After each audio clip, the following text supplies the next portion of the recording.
Vanilla's really expensive. These 2 vanilla pods cost me about £5 or £6. So it's very tempting to buy something like this. Small pot of vanilla essence.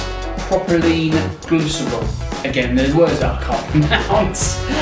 Propylene glycerol, flavourings, colour, plain caramel. That's it. There is no trace of vanilla whatsoever.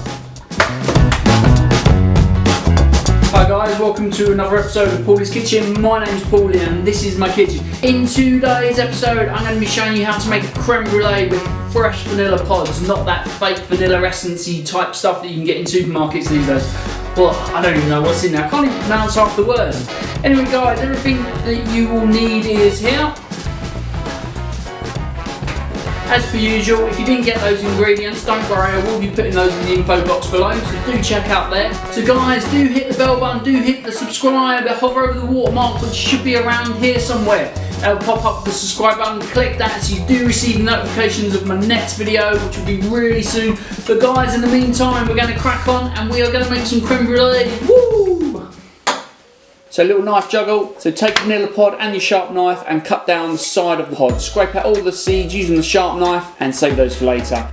So you want 2 bowls of unrefined castor sugar, 100 grams, that's 1, and this is 2. Light your stove, put your saucepan on the stove, put in your cream, throw in your vanilla pod and the seeds, and 100 grams of the unrefined sugar. Give that a nice stir and let that simmer. So get your whisk, put your whisk attachments in, make sure it works, they don't fly out. Yeah, lovely.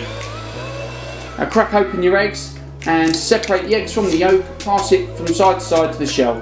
Throw that into the bowl just like that. Add your sugar, whisk it, and what you want is you want it to go really nice and pale, just like this. Once it's like that, you can stop, take your vanilla pod out of the cream, give it a final stir, make sure that's simmer away, take the pot, oh no, like that, and pour that slowly into your eggs and sugar.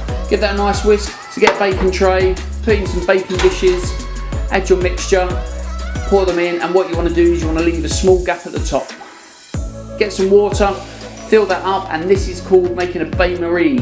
Once you've done that, take that away, put that in your oven, and you want to bake that on gas mark 4 for about 40 minutes.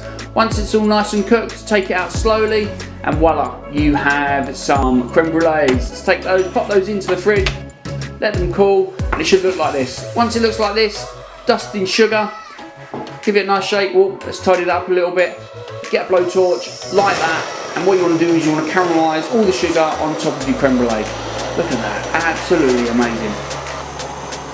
Freshly made vanilla creme brulee. Woo!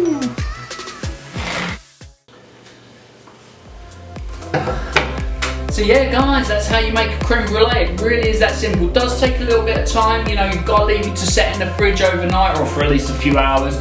Well, you know, if you've made a creme brulee really well, is if you get a nice crack from the caramelised sugar on top. Ah, look at that. Looks absolutely amazing. Right guys, I'm going to crack into this.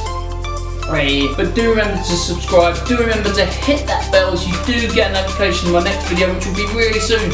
But in the meantime guys, take care of yourselves and I'll see you soon. Bye bye. Hi guys, welcome to another episode of Paulies Kitchen. My name is Paulie and this is Louie the cat. You know what I mean?